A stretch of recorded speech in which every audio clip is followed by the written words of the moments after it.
Hey guys, it's Sasso and I'm joining Jake on the Unlaced podcast this week. Now, we've got so much to talk about because the Euros are coming up. So we're doing an in-depth analysis of the Euros, of the groups, who's coming out of them, and also, of course, we had to talk about the end of the European football season. So make sure you're tuning in because it's going to be a great ep.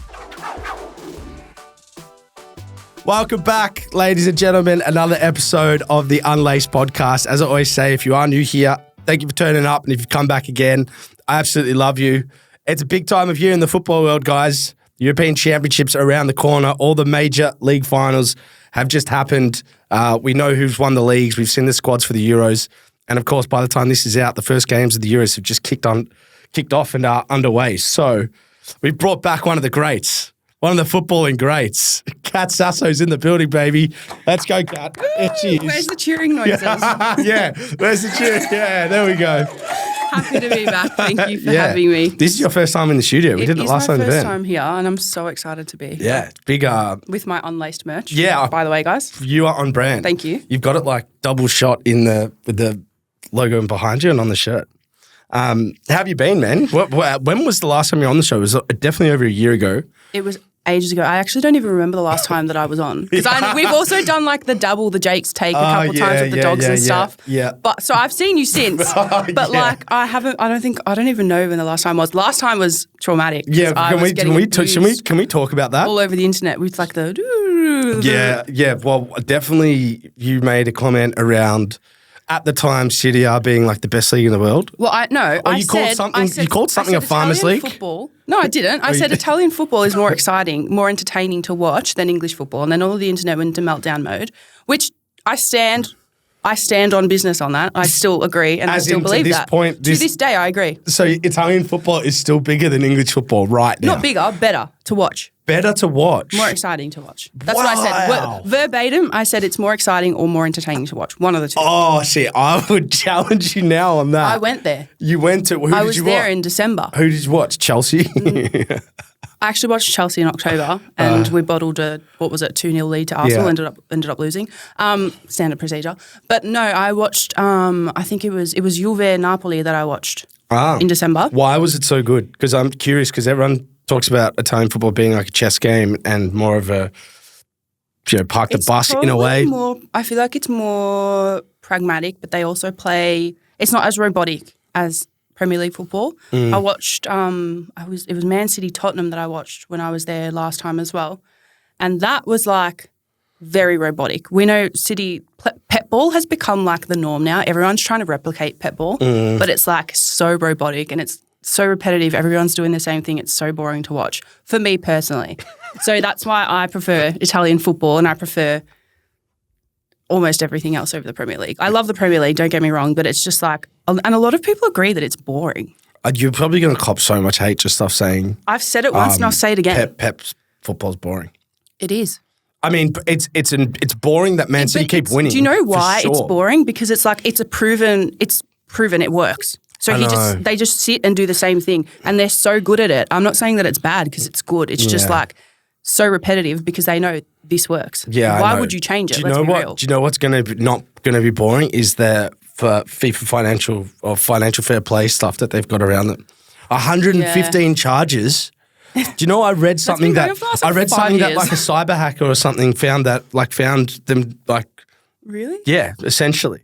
Which they could be wrong on, right? So the reason why Everton's been deducted points like in season is because Man City have postponed their hearing. Yeah. So they've just like the charges have remained and they've kept winning. Yeah. But now they've got to like at some point they're going to have to attend to them. Yeah. But now they're threatening to sue the Premier League, which I saw that the other day. But like let's just talk about like a normal court of law. If someone has 115 charges, surely a couple of them are going to be like they're going to be guilty of. And then even then it's like, well, if they are, then the last couple seasons have been just a rort. 2 titles go to Arsenal, 2 titles go to Liverpool.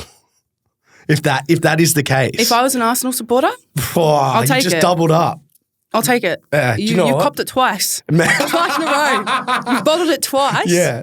I'm taking it. Yeah, Man U, we might let Arsenal have those 2 because like you didn't get to celebrate it. To be fair, I would also prefer Arsenal to get them than City. Anyway. Do you know what? They didn't it's really. So bad, they so didn't really. Of me to say it. Yeah, they didn't really do much wrong this year. Like they had 1 or 2 off games, which is so normal. So disappointing. But that's the thing. It's like you can't have 1 or 2 off games when Manchester City are at their peak. It's immortal. They're going to have to, I don't know, I feel like Arsenal, this transfer window is going to be so important for a couple teams. Yeah. But I did want to go into your team, Chelsea, because why do you think Poch left? Look, I'm actually, and I've had this conversation multiple times over the last couple of months, if you told me probably like 6 months ago, I would want Poch to stay in 6 months, I'd be laughing in your face. I'd be like, what are you talking about? But so you were I'm off actually him? I was initially a few months ago, but now like towards the end of the season, he had come up with like a system that worked. And I think the thing that people don't really realise is that we've got such a young squad. The majority of our squad are under the age of 25. We don't have so much talent. Like 90% of the squad is under 25. We don't have a lot of older talent there. We don't have like Thiago Silva's gone. We don't have anyone really who can kind of take like Conor Gallagher. Reece James has been injured. Conor Gallagher like that. Reece James has been injured all season, for the last 5 years. You know what I mean? Like he's never there. I don't know. Conor Gallagher just rubs me up the wrong way. I can't deal with him. Yeah, but he's gone to the Euros, and he's a good player. It's not that. It's like he was good at Crystal Palace. He was unbelievable at Crystal Palace. Chelsea is a different beast. Chelsea is obviously a very different kettle of fish, but it's like. Is it? But do you reckon? So Poch, I feel the Poch is left because of like the owner. Like the guy's out of control. Well, apparently that's why they left, because he wanted more control over the players that he was signing. He's just signing freaking everyone. And realistically, like you as a coach need to have that freedom to be able to do that, because at the end of the day, it is not Todd Bowley who is coaching this team week in, week out and trying to get results. Yeah. It's Poch. Yeah. Well, now Maresca, like it's not the owner. Yeah. Are you going to be on Maresca from the I'm the for get-go? him. Yeah. Was he a Leicester coach? Yeah. Yeah. Got him back promoted. I'm for it. And I mean, like, realistically, he's probably the next best option now that we've gotten rid of Poch. Like, I think it would have been nice to have seen Poch have another season, because he really worked out a system that worked and obviously had a vision as to what he wanted this team to look like. And it would have been really nice to have seen, like, what next season would have looked like with him. But, it's unfortunate and it is what it is. Like, that's football at the end of the day. But, like, it's such a joke and it's a piss take of a club at the moment. Do you know what? I saw a stat the other day of like how much of a piss take it's been. Is Chelsea have had 22 like full-time managers since the year 2000. Yeah. Liverpool have had 22 in their 132-year history. Yeah, it's embarrassing. Like they've had the same amount of managers in 24 years as Liverpool has in 132 years. Like I still stick by like we shouldn't have gotten crazy. rid of Tuchel. But they've won titles kind of too. So this like volatile nature to their club somewhat goes on this journey of like turbulence. But then they kind of stay competitive at times. One of those things where it's like they don't accept anything except for. It's Real Madrid-esque behaviour, but without the with sauce. An American owner. Yeah. Not Perez. But it's also like if you take a look at Real Madrid's squad, a lot of their squad is under the age of 25 as well. Yeah. But like, they're good players. We have good players, but they just don't gel. Should we touch on the Real Madrid season? Because I don't like. I was speaking about this the other day about Mbappe joining, but kind of want to touch on last season too. But how can they get better? Like in regards to results. I don't know, it's terrifying. Like, do you know what I mean? Like their team gets better, but like they've won everything. Yeah, I know. I don't know how they get better. What else are you going to do now? Like you can't win the Champions League. But it's also, you can't go higher than Champions League in the league. It's giving Galacticos 2.0. Yeah, it is. Which is terrifying for me. Galacticos didn't win that much. I know, but I'm saying like, this is Galacticos with the winning stuff. Yeah. Which is absolutely terrifying. And I don't know what Florentino Perez has done to that club. Like, I don't know what brujeria shit he's done. Yeah. But he's a scary man. Yeah, it's something like super. He sold his soul to someone. Yeah, that's like he drank some blood or something. He's done some weird shit. Yeah, yeah. But for real, like that, as much as it pains me to say it, like Mbappe joining is like my biggest nightmare realised. Yeah. Well, how do you think? I don't know how it works in regards to how they line up. Like I think Mbappe has to play in the middle as a striker because him and Vinicius best positions on the left wing. Yeah. Then you've got Endrick who. Bro, which again, it's like what? I don't. Endrick is an industry plant. Like he's someone like an alien's made him. He is. Every photo that guy has taken has been. It's giving Pele. I want to frame him already in my house because I'm like he's doing things that no one's done since Pele. He's already won a Brazilian title. Terrifying. Yeah, It's he's gone to terrifying, Real but Madrid. it's like it gives me He's goosebumps. 17. I know. Wow. Yeah. His legs are the size of like my head, my whole torso as well. Like he's got the biggest quads. And you know what? It's like it's such a good thing to see now, kind of, because obviously we know that the age of, you know, like the Neymar, Messi, Suarez, Cristiano Ronaldo, Luka Modric, that's on its way out. Yeah. But it's amazing to see the talent that's coming in, like all of that young talent and how successful they're going to be. Honestly, I can see Brazil winning a World Cup in the next, 10 years. Heard it here first. Yeah, I probably agree with you. I mean, they should win the next World Cup. On paper. On paper. But also England should be winning everything on paper. Oh, is that a segue? So should Spain. Is that a segue into... Well, actually, no, we can't segue into the Euros yet because we need to acknowledge, like, how good Real Madrid's season was and Bayer Leverkusen. What the fuck? Look, I knew this was coming because they had a Bayer great... Leverkusen were going to go unbeaten. Honestly, I didn't think they would go unbeaten, but I knew that they would have a really good season this season because you could see it last season. They did right. well last season. Yeah, they did. There was just something missing. They signed a couple of players. But they did so well, and it's so good to see someone different winning something. I don't care who it is, as long as it's not Bayern Munich. I don't care. Have you called, when I said the Farmers League before, have you called the German League Farmers League, or is that just like the name that people have associated? That's just what people call it, but Why? it's not. I think that's, because I saw Mats Hummels came out and said like, the Farmers League, because they were, Bayern and Dortmund were both in the semi-finals of the Champions League. Obviously, He Dortmund said something went about all the the way. Farmers, which was hilarious. And then Bayer Leverkusen literally went to the Europa League final and won the league in like undefeated. Yeah. The whole year. I think the reason people call it a Farmers League is kind of similar to Liga, is that they call it a Farmers League because it's the one club winning everything all the time. Yeah. So it's a monopoly. So it's like Bayern have won the league like for the last, I don't know, like 15 years or something like that. I think it was like 12 in a row. Which Harry Kane goes and... Harry Kane, cursed. Someone's done something to that poor bloke. I feel bad for him. Can you imagine? I honestly thought I had put my money on Bayern Munich to win the Champions League because at the start of the year, they were like winning, they were beating teams 4 or 5-0. Harry Kane was scoring. They looked quite invincible. Tuchel was there. Yeah. And it's just kind of all crumbled. And now they've ended up hiring a manager that got relegated from the Premier League, Vincent Kompany, who I think is going to do well, but strange appointment based on results. I'm actually excited to see because it's very different and I'm intrigued to see what he's going to do with that side because I feel like for Bayern Munich to go out and have someone like that is crazy. Mind you, Nagelsmann, who was the coach before Tuchel, is now coaching Germany. Yeah. And Germany looks like they're winning the whole Euro. Thank you. So that's my prediction. I'm thinking Germany or France, but I'm already going into like the next our heads in the topic Euros. of conversation. I'm already there. Yeah, our heads in the Euros. Well, final point. I mean, Bayer Leverkusen, is this going to be?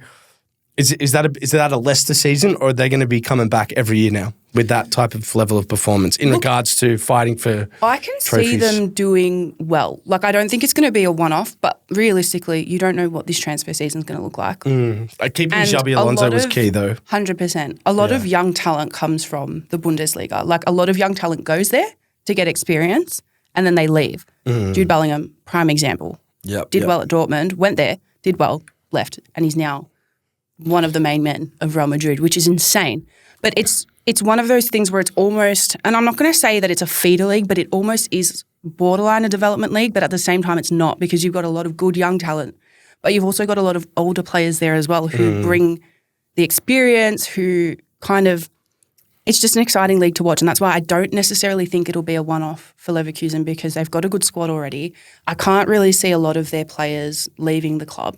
Yeah. I don't think Xabi will want that. There's no need for them to leave. They're in the Champions League. Exactly right. They're going to be... I think that for the next couple of seasons, their number one thing is going to maintain that, and it's going to be to just keep consistency because realistically, that's the key to success. It's healthy for that league. Yeah, spot on. There's one thing actually I do want to talk about, which I was thinking about through the Champions League final. I'm like, oh my God, Jadon Sancho is him. And do you know what? Manchester United ruined him. Do you know why he's him? Like in my eyes. Why is he him? Because he had a falling out with Erik ten Hag, obviously at Man U, which I'm pretty sure the situation was he wasn't getting picked in the squads and his form was down. And then Ten Hag kind of spoke about in the media saying that it was his attitude and like fitness levels and his attention to detail at training. So like put that in question. Then Sancho came out on socials. that he went to Dortmund was like, fuck you. Yeah, he came out on socials. No, he came out on socials and said like, that's crap, like bullshit. I actually am being professional, blah, blah, blah. Like, I don't want someone question me. So Ten Hag's like, well, you've got to apologise for going to socials. I'm not doing that. Yeah, or else you're not going to train with us. So Sancho's like, no. Yeah. So if you think about it, because he refused to apologise, he played in a Champions League final. Because if he had have apologised, he wouldn't have gone on loan. It's incredible. He's him. It's truly incredible. What the fuck? Like, that club has ruined Don't say him. sorry, man, Ruined sometimes. him. Yeah, but it's like also, it's very clear that when you're not in a good environment as a player and you're not in an environment where you can thrive, you could be the best player in the world, but you will not do well under a coach that you don't like or you don't get along with or who doesn't appreciate you as a player. It's like, why did you buy him in the first place? I really like Ten Hag, but what he is clearly getting wrong, I think, is like Ancelotti gets the best out of his best players. Exactly. Ten Hag doesn't get the best out of his best players. I feel like he just doesn't have respect for his players at all. He gets good. He gets quality out of the young players. Cristiano Ronaldo there. Yeah, he fucked that up. And it's obvious, like, it's not. Cristiano Ronaldo is not a bad player. He is the best player in the world. One of the best players in the world. I would still have Cristiano Ronaldo playing up front right now for Man U. People might think that's crazy. He would have scored more than Rasmus Højlund. Absolutely. I think there's clearly something wrong with your coaching method if you cannot get Cristiano Ronaldo to do the job. Sancho, Rashford, Varane. Are you for real? Casemiro to the back end of the year. On paper, that club should be winning everything. Yeah, that's my concern is how he needs to figure out how he works with the best players at the club. And he obviously has no idea how to do that. No. Well, yeah, I don't think he's dealt with those players long before. enough. Like, how do you not? Yeah. Well, they've just re-signed him. Which is embarrassing. Sorry, you cannot be serious. Yeah. Well, let's segue into the European Championships, which is going to be held in Germany, held every 4 years, which makes it quite amazing for a couple of features because Cristiano Ronaldo is attending his sixth, which his first one was in 2004, which is just wild that this guy, as we mentioned before, is still going. I'm going to stop you there for a second. 2004 and Greece won. Oh, Hellas. Yeah, are they in this one? No. No, okay. Whoops. Anyway. Anywho, so let's go through. First off, European tournament. We saw a World Cup in 2006 in Germany. It was an unbelievable tournament. Germany's a great place to have a football tournament, so I'm excited for that. Yeah. They've had a Women's World Cup there as well. So they've had the Men's World Cup, Women's World Cup. They're a very good country to host big tournaments because beautiful stadiums. Everything's close together. Great travel infrastructure, so it's easy to get everywhere. They actually put in a bid for the Women's World Cup 2027, and it was a joint bid with, I think, Belgium and somewhere else. But they were saying how it's like it's going to take not even 2 hours to get between stadiums, between the countries and stuff. So they've got really good travel infrastructure. Yeah. So it's one of those places where you can go there and you can pretty much go to almost every game because it's so easy to get to places. That's a very good point. Which is so important. Very, very good point. Especially for like a Euros tournament where, you've got that many games. Everyone wants to go to everything. It's important to have that travel infrastructure. And they have the culture that Australians and a lot of the Europeans will love is that you can drink and get absolutely sloshed with those steins that they have the size of you, like the big John. Yeah, you see when Bayern Munich have that at the end. I'm like, bro, that'll knock you out. Yeah, one of those. You'll end up in hospital. Well, that's going to be the pregame. But I'm excited. Do you have any sort of like initial thoughts, any feelings or instincts around some of the stuff that's happened pre-tournament, things that you've caught that you've noticed? I mean, obviously for me, the English squad has been a huge talking point. Has been like obviously. Also, Germany touted as a favourite. We probably will go through the groups, but any sort of initial things that have got you excited or made you nervous about any nation? For me, I think it'll be out of Germany or France who wins it. I think like you can't look past them. But again, you've got Spain who are looking quite strong.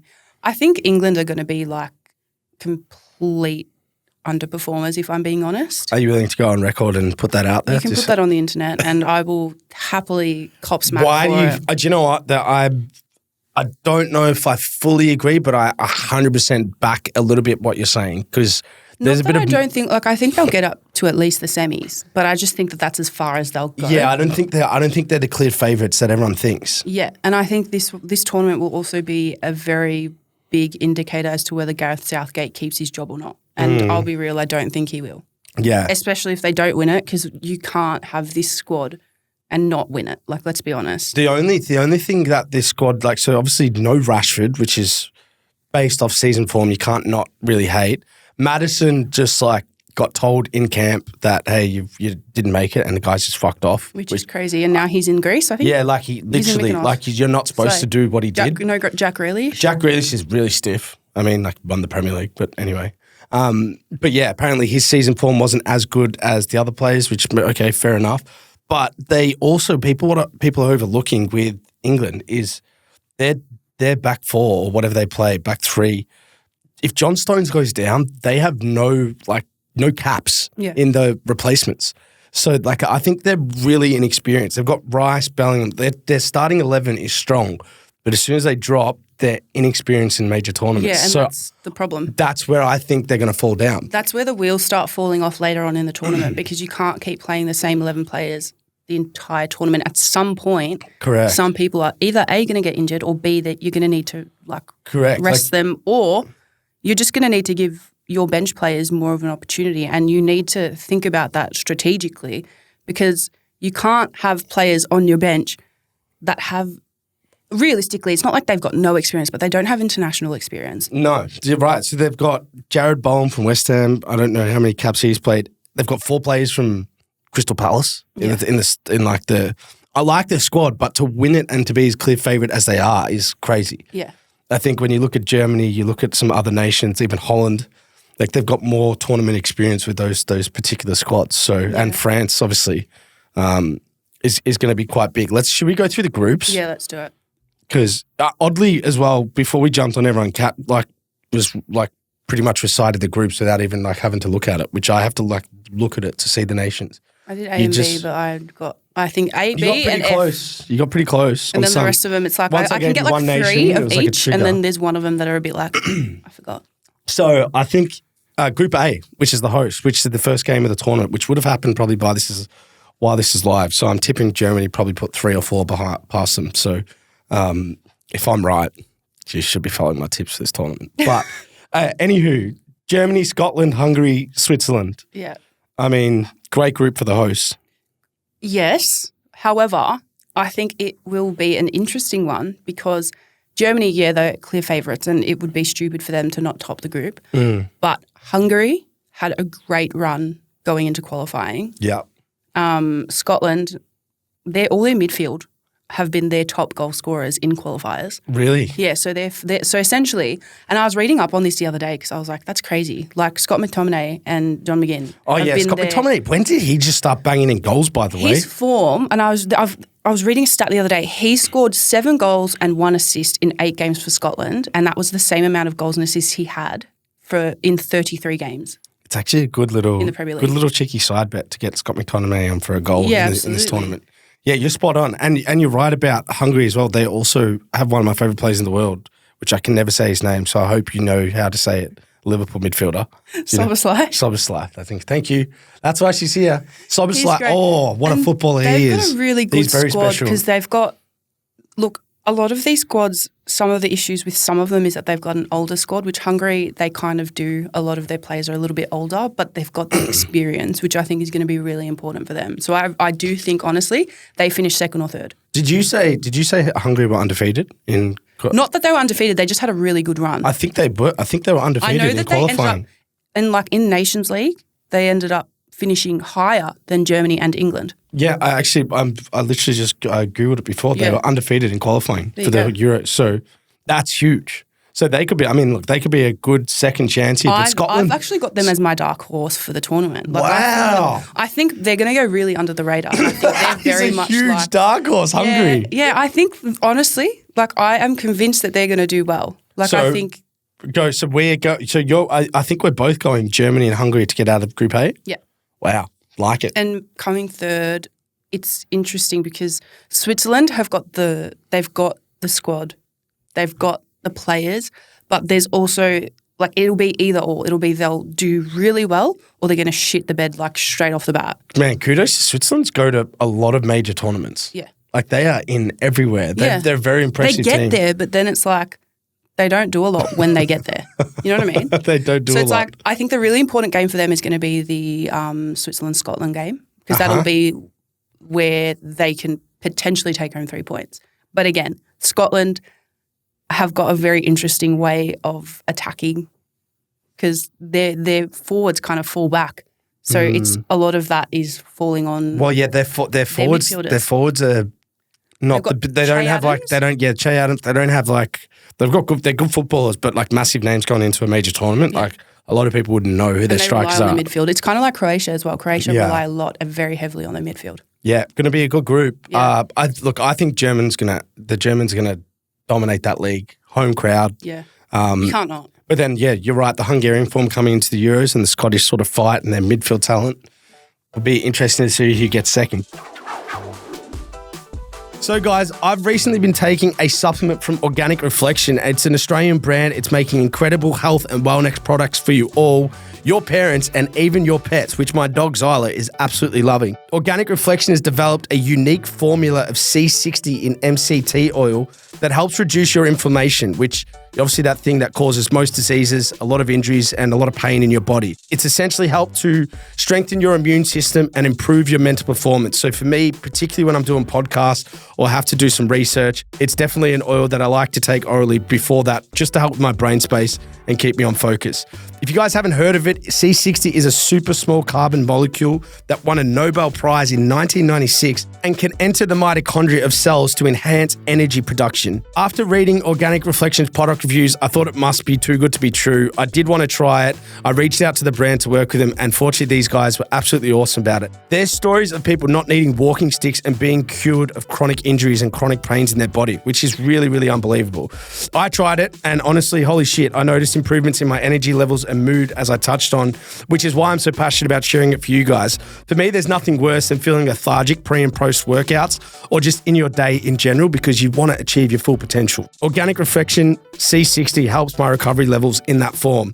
And it's not just for the gym bros and ladies. This magic formula helps improve skin, hair, and nails. Organic Reflection also have a C60 pet formula so your furry friends can enjoy the same revolutionary health benefits as you. As I said, Zyla's been having it. She's absolutely loving it. I mean, she's a gorgeous dog, so she loves everything. They also offer an anti-ADHD and an anti-procrastination brain nutrition supplement, which I'm really excited to try. I think the anti-ADHD they sent to me because they thought I was getting a bit wrinkly, but hey, I won't knock them for that. So guys, what are you waiting for? You know I don't promote too many brands on here. Get starting your journey to a healthier and happier you with Organic Reflection. You can check out their socials as well. Head to organicreflection.com and you can use the discount code UNLACE for 20% off and free shipping on your first order. Guys, get around them. It's a great team, great people doing genuinely great things to try and help the community get healthier. Most importantly, let's get back into the episode.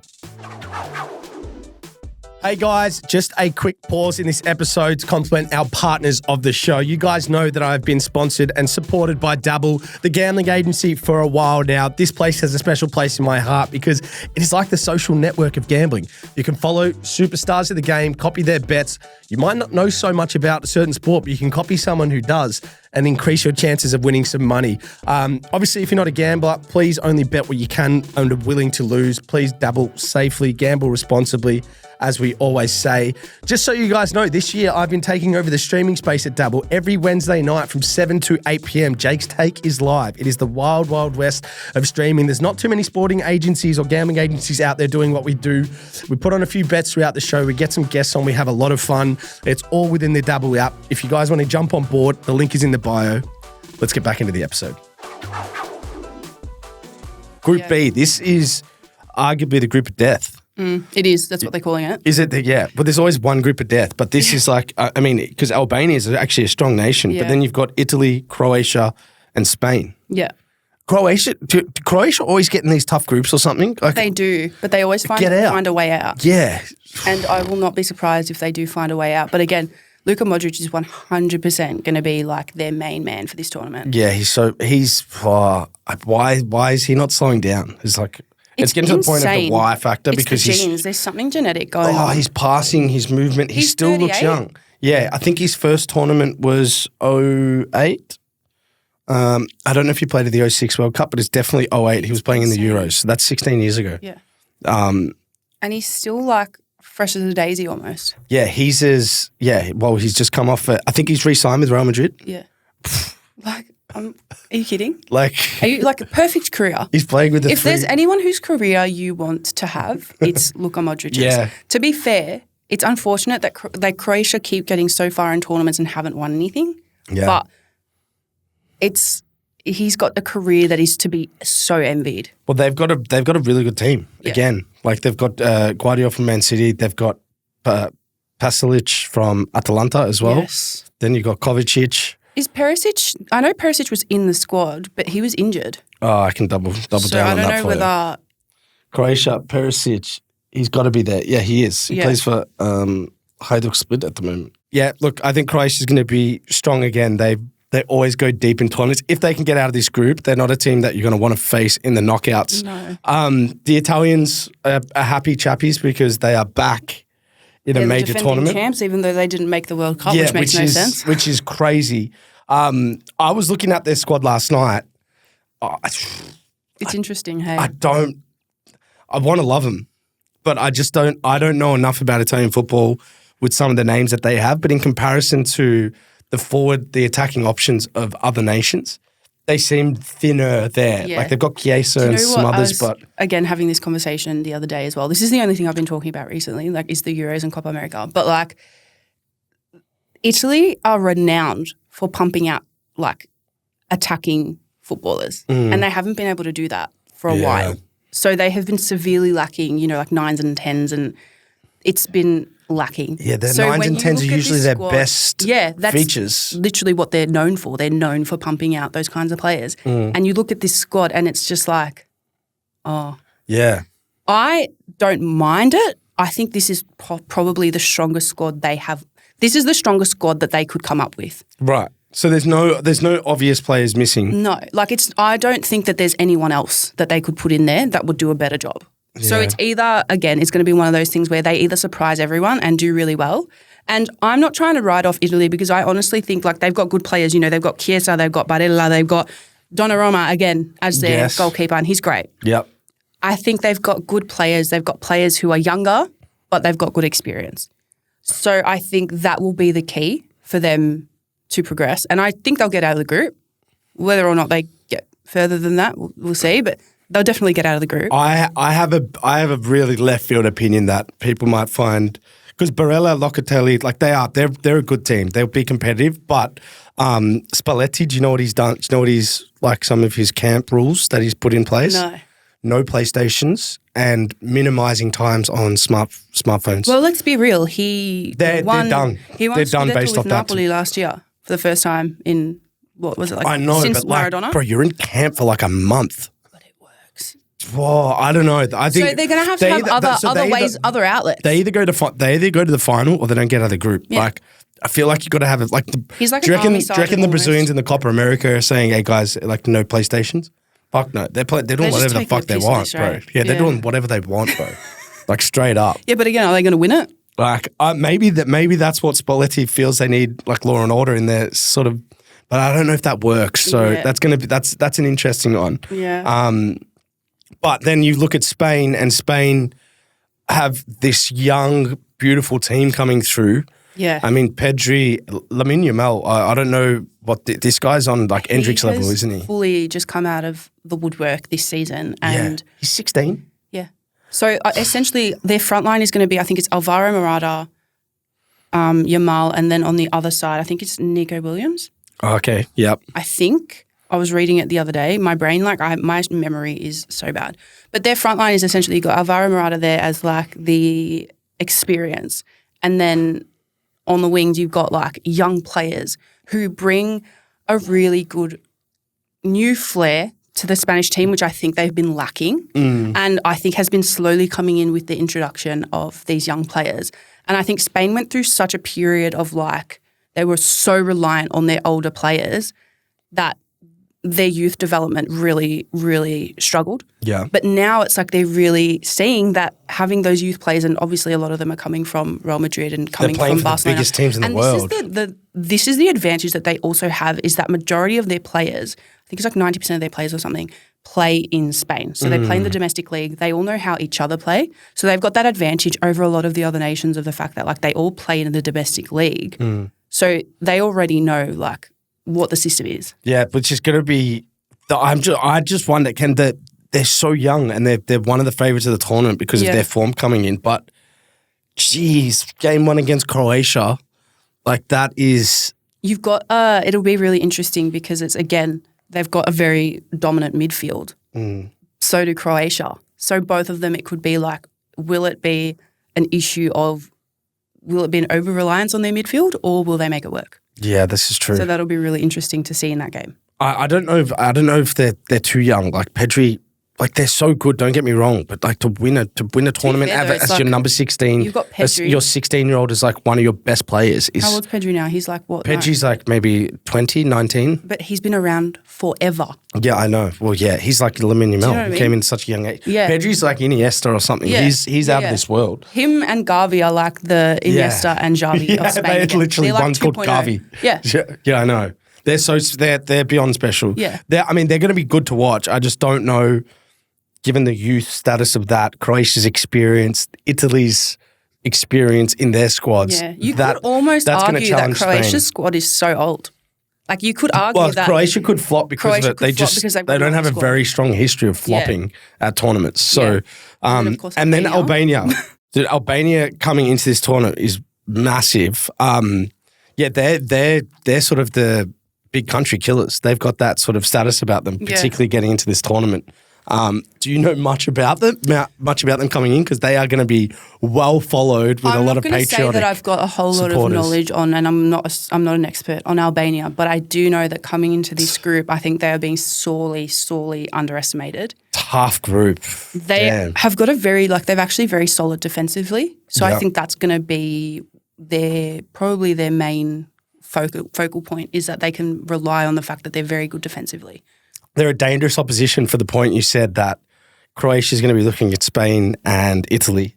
That's a game that they cannot afford to turn up to with 100%. One eye open and as such, right? It happens all the time. Like, you see nations rock up to games thinking that, oh yeah, this is going to be easy, this will be like a routine, we'll be fine. And then it's actually not fine because you've underestimated and you realise, oh, shit. Who's getting out of this group? Who's getting out of the group of death? Look. This is going to be a tough one. I'm going to go for. I think Italy will get out of the group, and then I'm going to go with Croatia. I think Spain. Really? Yeah, I don't know, because I also think Italy their hotel antics like bothers me, but. Spalletti seems like a disciplinary. I think Italy's going to get out of the group. I just think Spain's so young. Yeah. Look, I think for me personally, I think Spain. It's a tough group, right? Second is a really tough one. I think it could go to either Italy or Albania. Italy or Croatia. Yeah, so... But again, I'm like, I don't want to write off Albania either because I honestly do think that they could at least get 3 points somewhere. You've got to pick 2. They could get 3 points somewhere, so you don't know. Yeah, I think, and they probably will. I think Albania could finish with like 4 points. Oh, wow. We're clipping that if that happens. That is unbelievable in the group of death. I think they might be able to... 4 points in the group of death is massive for Albania. Let's be real. Realistically, I think they could be really strong against Italy. Well, they definitely have a history of taking down some of these like top 10 nations in games. So possibility, but you still haven't given me 2 that get out of the group. Spain. And I'm going to have to go Croatia. Wow, she's going Croatia. One of the oldest squads. There we go. And Albania at the bottom after you just sung their praises. I don't know. See, this is what I mean. Well, let's go into Group C because this is a relatively maybe not necessarily an easier one to decipher because this is a little mini group of death and I think more close than people think. England, Serbia, Slovenia and Denmark. Yep. Denmark, great nation, strong nation. Poor in international tournaments, though. Yes, they do, but I like their squad this time around. I think they've got a lot of depth, a lot of players playing in the Premier League too, which is always a good sign of a strong team. Serbia is being quite underestimated, I feel, with their sort of strike force power and some of their players. I think they are an attractive option in this group. And then England has the potential to win the tournament, and they also have the potential to lose 1-0 to Iceland, which they just did coming into the tournament. So, and bad as well. Yeah, so I like the very bit unpredictable, and there's this sort of shakiness around them with the squad drama that's come out pre-tournament, which England, they always just blow stuff up in the media to affect their affect their tournament. England's media are the number one haters of the English squad. Yeah, they are, aren't they? Like of English coaches and of their English players, like their national team, they are the biggest haters. Like the English media themselves are the biggest haters of the English national team. Yeah, which is why I think that's why I have Germany ahead of them to win because I think England's squad's unbelievable. I think they should top the group. I think they're going to score a lot of goals. But a team like Serbia, if England lose sort of any of those games, a team like Serbia could top the group. I genuinely believe it. So. Yeah, I think, look, Serbia have got a lot of flair. Like, they've got Milinkovic-Savic, they've got Vlahovic, they've got Mitrovic, they've got all the itches. Yeah. And you know when the itches come out to play? Yeah. Well, I think they're going to score goals because, like, Mitrovic got a history of scoring goals. Vlahovic is a machine. The only problem with Serbia, I think, is that they're quite inconsistent. So you can't really you don't know what you're going to get with them. Like, you don't know whether you're going to get a good Serbia or you don't know whether you're going to get a bad Serbia. Yep. So with them, that's the thing. They're very inconsistent. There we go. So that's why people might be kind of writing them off already. Would you have Denmark? So do you have England getting out of the group, obviously? Yes, I think England will have to get out of the group. Otherwise, that whole country is going to burst into flames if they don't. So who, Serbia, Denmark or Slovenia is your second? I'm going to have Serbia, and I'm also having Serbia to potentially top the group with England maybe dropping a game just because they're here, there and everywhere, which I could be so wrong because England could just blitz this tournament. England also have always got a lot of pressure and they've got a lot on their shoulders going into tournaments because there's so much expectation on them. Having 11 unbelievable players in the field doesn't equate to winning, which we know with England's history. Yeah. But that game, I was very bullish on England coming in. That loss to Iceland has thrown me. Yeah. So that is insane. Crazy. Same. I was a bit more confident in them before that game. They're beatable. But now I'm like, well, realistically, if they have an off day, Slovenia could beat them. It could go one of two ways. It could like put a fire under their camp to like get them going. But equally now, it's just if I'm versing England as an opposition team, I'm going in with like a lot of confidence based off that result. That's why I think they're there for the taking. But I'm going to go England-Serbia. I think England, and like I know I said Denmark are very like they're not good in international tournaments, but I think Denmark could be coming second in that group because they're very like cohesive. Nice, I like that. Like defensively cohesive, they're very tactical. Hard to beat. Not even just defensively cohesive. As a team, as a squad, they're very cohesive, and I think it's very rare that they don't make it out of the group. Mm-hmm. It's just once they get into round of 16 stuff like that is when the wheels start to fall off for them. But I can see them coming out because again they're like kind of like not robots, but they know what to do. They know what works for them. Well, yeah, we should for Australian. All the people out there will be familiar with them because we played them in the World Cup in our group when Lecky scored that. We danced around a few plays and got a goal, which helped us. Yeah. So I think England, Denmark. England, Denmark. There we go. She left out Serbia. Fascinating. Group D. This is a group that I tell you what, I think one of these teams could potentially go to the final out of Netherlands and France, but also you've got Poland and you've got Austria, some really strong European nations that, again, always kind of do well at tournaments, but this is Netherlands and France for me going through straight away. I think one of those teams are going to go deep. I think Netherlands have got a really strong squad, but they've had a few big injuries. They've had injuries. Yeah, Poland have also got Lewandowski's out for the first game with a thigh injury. They're done. So they are done to me. No disrespect. The Netherlands, again, a lot of these sides are very inconsistent. The Netherlands being one of them. For France, Frankie de Jong is out. They've like injury-wise. But then Ian Maatsen comes in and baller. So you never know. Yeah, I think France is topping that group. Like, there's no question about it. I already said that I think France will probably make it. Can France win this? Do you think France can win this? Because, like, the reason why, I don't know, I just felt that it seems like a bit of a new generation of French players, although high quality, a bit of a younger generation coming through. Like, so the younger generation, mind you, is like winning Champions Leagues and stuff. But a lot of players from League One, like just that maybe some people haven't heard of in their squad, who are obviously top talented players. I'm just curious to know how this team gels because France, to me, it'll be similar to a Spain situation. Like they've got young players, but they've got seasoned young players. Like they've got experienced young players. Mbappe is what? I think he's 26. Yeah, no, he's 24. Is he? Yeah. He's oh my God, I thought he was older than me. Anyway. Yeah, it's so crazy. Again, Mbappe, you think he's older than he is. He's not that old. Like you've got their players in there who you've got playing for Real Madrid. Mbappe's going to Real Madrid, playing for PSG. You've got players in there who I think are really strong. They're all playing in very strong teams. I think they're just on paper they have to make it through. They have to do it because they've done it at the last couple World Cups. Yeah. N'Golo Kante's back, which I'm really excited That's for. such a big. People don't understand how big of a jigsaw piece that is in the puzzle at all. But I'm so excited for that because people sorely underestimate him. Players are getting picked from Saudi, like Milinkovic-Savic for Serbia, Kante. Then you've got Wijnaldum from Holland. Like those Saudi players, there's something going on there. A bit of respect on that league way too early for my liking. Yeah, absolutely. But yeah, you're right. France, I also think the move to Real Madrid, Mbappe is going to light this tournament up. Yeah. I genuinely think he'll be probably player of the tournament. He's going to, like he did the World Cup. I reckon player of the tournament and top scorer as well. Yeah, and I potentially Jude Bellingham should win Ballon d'Or, but something like this here with Mbappe could really skyrocket him, even though I don't think he deserves on the same level. I genuinely think he could really blow this tournament up in regards to like incredible performances. Yeah. We're both going France and Netherlands out of that group. I think so. Ooh. Austria is still quite strong too, though. Yeah, don't dismiss Austria. we did. We did. We didn't even discuss them. You don't dismiss them at home. Austria, absolutely not. Very strong too. Group E.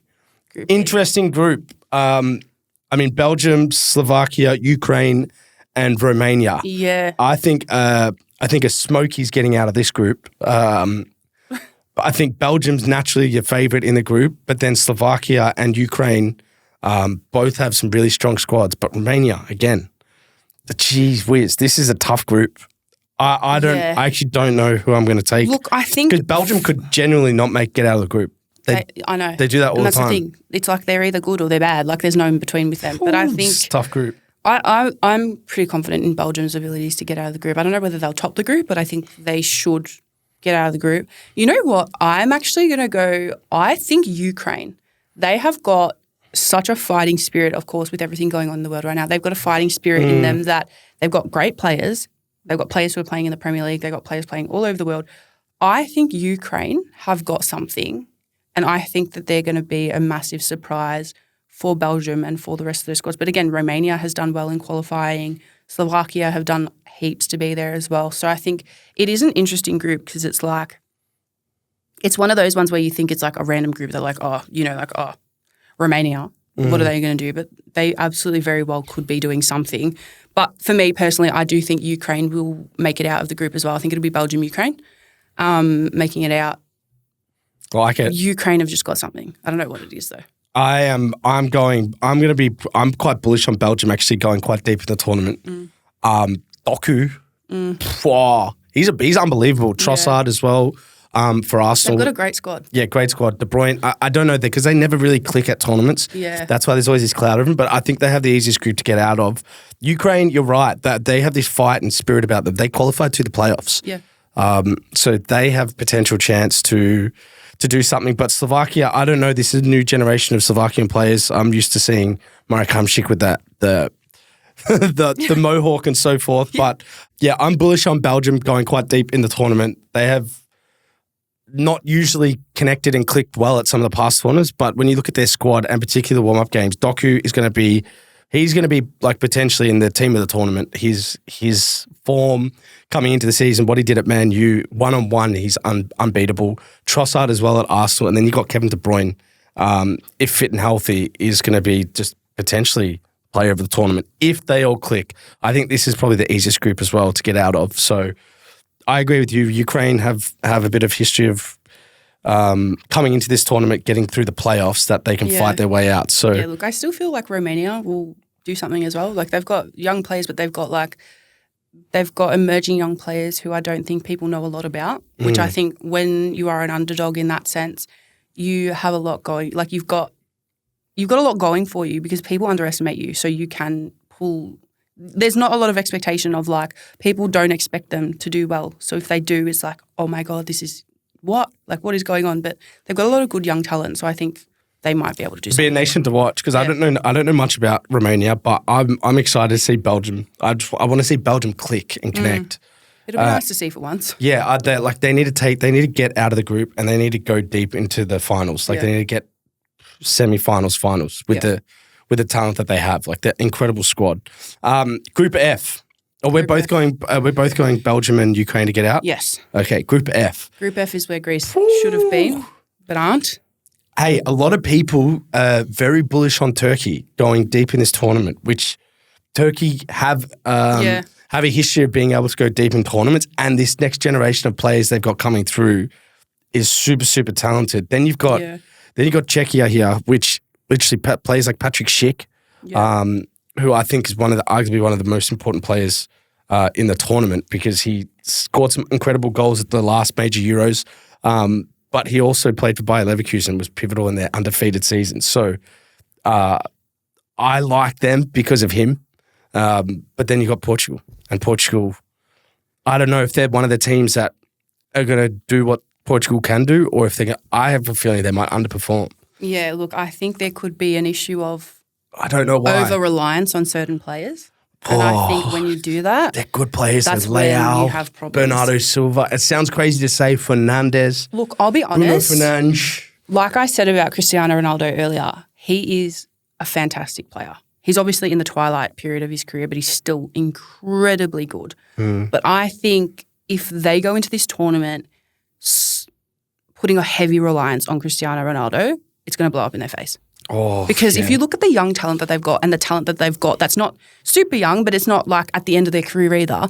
They have got really great talent, and I just don't think there's any reason why you need to depend your entire game plan around Cristiano Ronaldo. It would be interesting to see if they start him. Like, I mean, you've got Leao, you've got Bernardo Silva, you've got João Felix. Because for the last World Cup, they didn't start him. There was in and out. Martinez is the coach who obviously won the Champions League with Chelsea and Spanish background. So I don't know how that's going to go.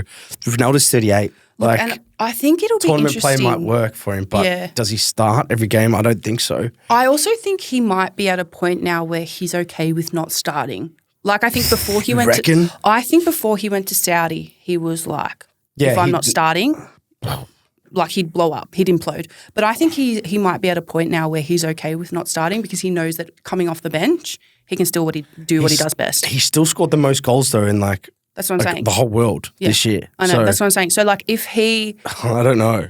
It's a tough one. Yeah. I think if he is at a point where he can sit on the bench and be okay about it, they can go far. Yeah. Big first game for them against Turkey as well and Dortmund's ground, which is going to be massive. So I'm excited to see that. But I actually have my people getting out of this group are going to be Turkey and Portugal. Yeah. I think Czechia just misses out. Georgia... Look, Georgia's going home. Have made a valiant effort to get there. Valiant, yep. Let's be real. I personally think Greece has done so well. They did so well in qualifying. Yeah. It was just they just couldn't get it done against Georgia. And I don't honestly think that Georgia are good. They've got good talent, but because they're very inexperienced when it comes to international tournaments. Like, let's be real. Yeah, they're getting pumped. I don't know whether – look, I'm not going to say that they're getting pumped, but I don't know if they're going to get very far. Like, I don't think they're getting out of the group. Yeah. But will they finish bottom of the group? Possibly not. Whoa, if they scrape a point at anything, that's jokes. Look, to be fair, I wouldn't be surprised if they scrape a draw against Czechia. Wow. Okay, there you go. Well, there we go. Let's see what happens. Georgia versus Czechia, game to watch. I genuinely think, Turkey, a lot of people that I know that watch the game a lot and people that watch Turkey a lot, they're very bullish on them going deep in this tournament. Yeah. Real Madrid star Arda Güler, wow, what a footballer he is, man. Yeah. He's special. His left foot is going to be dynamite. Turkey have got a great squad at the moment. A lot of players. I think for the first time in a very long time. A lot of Turkish Super League players as well in the squad. The only issue with Turkey is the fact that they, a lot of the time, implode because of the fact they've got a lot of like actual internal rivalry between their players. Yeah, Galatasaray, Fenerbahce, Besiktas. They've got a lot of that and they take that into international camp. So if they can avoid that, they can do really well. Yeah, which I think it does help that they've got a lot of players playing internationally now. Yeah. Whereas, you didn't really see a lot of that over the last maybe, like 10 years. There wasn't like what England were 20 years ago. Yeah. With Chelsea where they and just Man blow U. up in their faces because they hated each other because of their club rivalries and whatever. But it's like at the end of the day, it's international football. You got to put that aside. Yep. Well, let's go into our predictions for the tournament.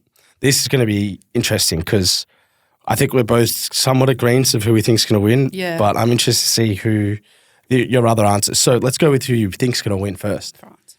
You going France? France or Germany, but I think France. Okay, so runner-up, you think's Germany, based off of... Yeah. That's the final. Wow, that'll be a final and a half. Who do you think based, I assume, let's say, player of the tournament, you're probably going to be, Mbappe. Like it.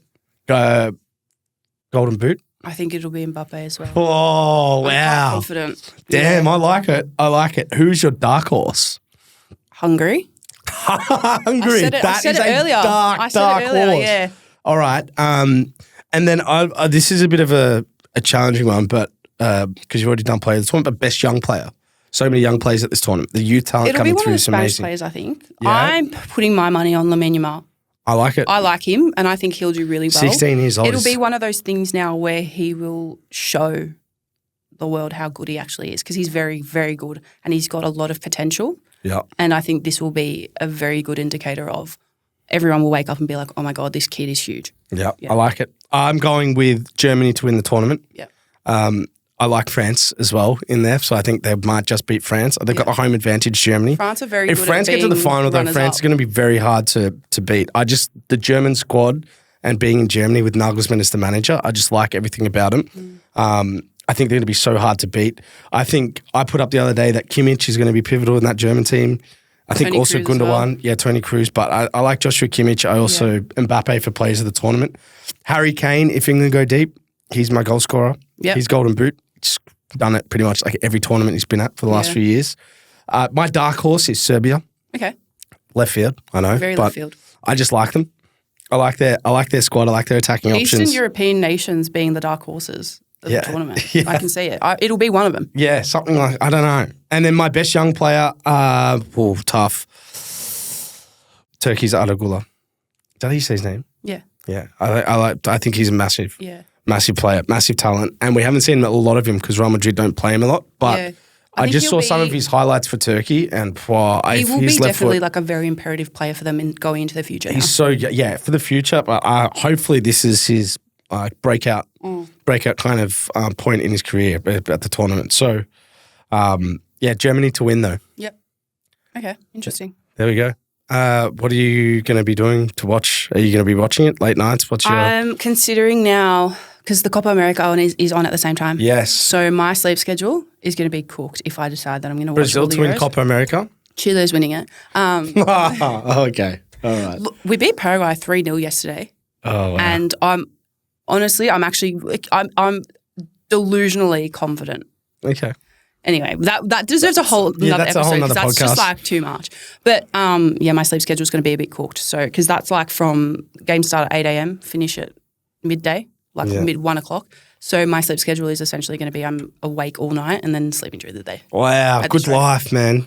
If I can make it work. Otherwise, I'm just not sleeping. Well, it's great to have the Euros back, guys. This is the second biggest major tournament in the world, really. Copa America's on at the same time too. And South American football is flying at the moment with their youth talent and some of the nations that obviously going to be there. Put some respect on South American football. Oh, it's a different type of football. Different type of sauce. It's more street ball. It's fun. It's violent. I would argue that it's at a better time than the Euro. So if you want to watch anything, there you go. If you're trying to work out what you should watch, I'm just going to tell you should watch Copa America. There you go. Well, there we go.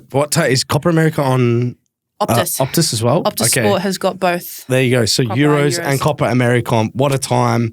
We're going to see some big moments, some big games, a lot of highlights. And also what I love seeing the players that are unearthed in these tournaments. So excited to see some of the talent that's going to be brought up. I think Germany at home is going to be too strong. Kat thinks France coming in with their squad is going to be too strong. I'm intrigued to see what everyone else thinks. Let's see who's right. Put your votes in the comments. Let us know what we did wrong, what you think is right. And we'll come back after the tournament, see who won. Guys, appreciate you being here. See you next week.